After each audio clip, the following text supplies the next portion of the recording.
अस्सलाम वालेकुम दोस्तों, मैं हूं फारूक बुज़दार। आज जो केस स्टडी हम डिस्कस करने जा रहे हैं ये शायद यूनिवर्सिटियों और कॉलेजों की किताबों में 10 साल बाद पढ़ाई जाएगी, लेकिन इसका इल्म आपके पास होना अभी ज़रूरी है। इसको रिकॉर्ड करने से पहले जो कंटेंट मैंने बनाया है, जो मुख्तलिफ़ आर्टिकल्स मैंने पढ़े हैं, तो मेरे लिए भी बहुत सारी चीज़ें बड़ी शॉकिंग थी। तो मुझे यकीन है आपको ये वीडियो बहुत हेल्प करेगी। दोस्तों, फोर्ब्स एक अदारा है जो दुनिया के अमीर तरीन इंसानों का लिस्ट शाया करती है हर साल, और पिछली दहाइयों में जो शख्स बार बार इस लिस्ट में दुनिया के पहले अमीर तरीन शख्स के तौर पर आया वो था बिल गेट्स। दुनिया के 10 अमीर तरीन शख्सियात में उनका नाम पिछली 2 दहाइयों से आ रहा है। बिल गेट्स ने ये ऐलान किया है कि वो 29 साल की शादी के बाद, 29 साल एक साथ अपने बेगम के साथ रहने के बाद, 3 बच्चों को पालने के बाद उन्होंने ये फ़ैसला किया है कि वो अपनी बीवी को डाइवोर्स या तलाक दे रहे हैं।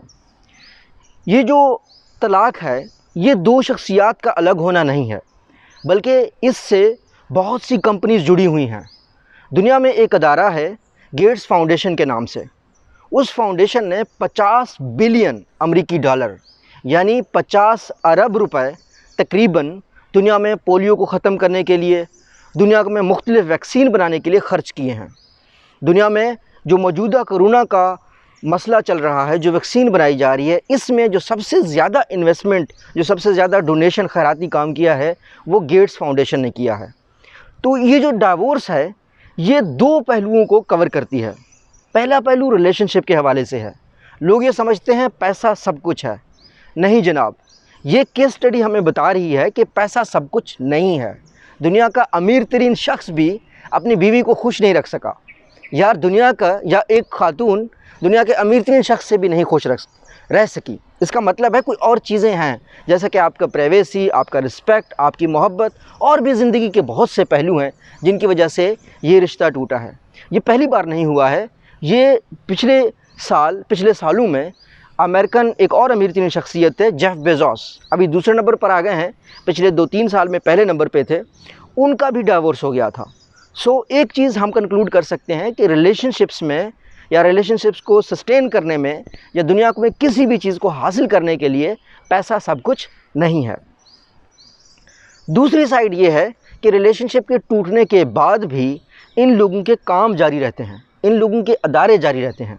ये मेन वजह है जिसकी वजह से मैंने वीडियो बनाई है। हमारे यहाँ पर्टिकुलरली एशिया में, इंडिया, पाकिस्तान, बांग्लादेश, यहाँ जब हम कोई शख्स बिज़नेस करता है वो अपना बिज़नेस अपने बच्चों के हवाले कर देता है। बच्चों या ख़ानदान के हवाले करने की वजह से वो बिज़नेस सही तरीके से चला नहीं पाते। चाहे वो कोई सियासी पार्टी हो, चाहे वो कोई कारोबारी बहुत बड़ा बिज़नेसमैन हो, बहुत बड़ा कोई कंग्लोमरेट हो, फिर भी वो उसको सस्टेन नहीं कर पाते। वजह क्या है? वो उन्होंने बच्चों के हवाले की होती है, और बच्चे बिज़नेस में इतनी अंडरस्टैंडिंग नहीं रखते। उस बिज़नेस को मेंटेन करने वाले जो CEOs हैं, जो ख़ास लोग हैं जिनको बिज़नेस का समझ बूझ है, जो उनके वाले साहब के साथ काम करते थे, वो दिलजोई से काम नहीं करते या वो उस ऑर्गेनाइजेशन से चले जाते हैं, जिसकी वजह से बिज़नेसेस फ्लॉप होते हैं। लेकिन बड़ी मल्टीनेशनल्स में ऐसा नहीं होता। बिल गेट्स का अपनी वाइफ से डाइवोर्स के बाद भी ये जो फिलैंथ्रोपी का काम है, ये जो गेट्स फाउंडेशन का काम है, या बिल गेट्स का जो अपना बिज़नेस है, इस पर कोई फ़र्क नहीं पड़ेगा। उसकी वजह यह है कि ये बिल गेट्स ने अपने ख़ानदान को, अपने बच्चों को नहीं दिया चलाने के लिए। इसके लिए उन्होंने मुख्तलिफ़ प्रोफेशनल एक्सपर्ट्स रखे हैं, मुख्तलिफ़ CEOs रखे हैं, जो पहले ही माइक्रोसॉफ्ट यानी बिल गेट्स का जो मेन रेवेन्यू का सोर्स है, जहाँ से उसका पैसा आता है, उसको चला रहे हैं। फिर गेट्स फाउंडेशन के लिए एक सिस्टमेटिक वे बनाया गया है।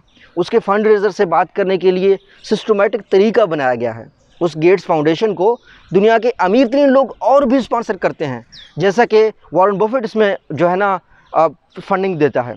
तो एक तरीके से कह सकते हैं कि ये बिज़नेस मेंटेन रहेगा। तो इस रिलेशनशिप के डाइवोर्स से 2 बहुत बड़े सबक हमें मिलते हैं। First, money is not everything. आप अपने रिलेशनशिप्स को सिर्फ पैसे से मैनेज नहीं कर सकते।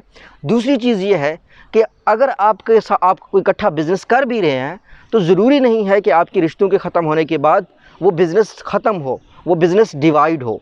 आप बेहतर है बिज़नेस को एक कंपनी का शेप दें और उसको एक प्रोफेशनल लोगों से चलवाएं। प्रोफेशनल लोगों से चलवाएंगे, वो पार्टनरशिप में आपकी इमेज का भी ख्याल रखेंगे, ब्रांड बिल्डिंग का भी ख्याल रखेंगे, प्रॉफिट को भी डिवाइड करेंगे। तो आपने ऐसे लोगों को रखना है, एक्सपर्ट्स को रखना है जिनका आपसे ब्लड रिलेशन ना हो। ज़रूरी नहीं है कि जहाँ ब्लड रिलेशन ना हो, आपने लाजमी कोई ऐसा बंदा रखना है जिसके साथ आपका कोई ब्लड रिलेशन ना हो, लेकिन ये आपने ख्याल रखना है कि वो प्रोफेशनल हो और वो प्रोफेशनली उस बिज़नेस को मेंटेन रख सकता हो।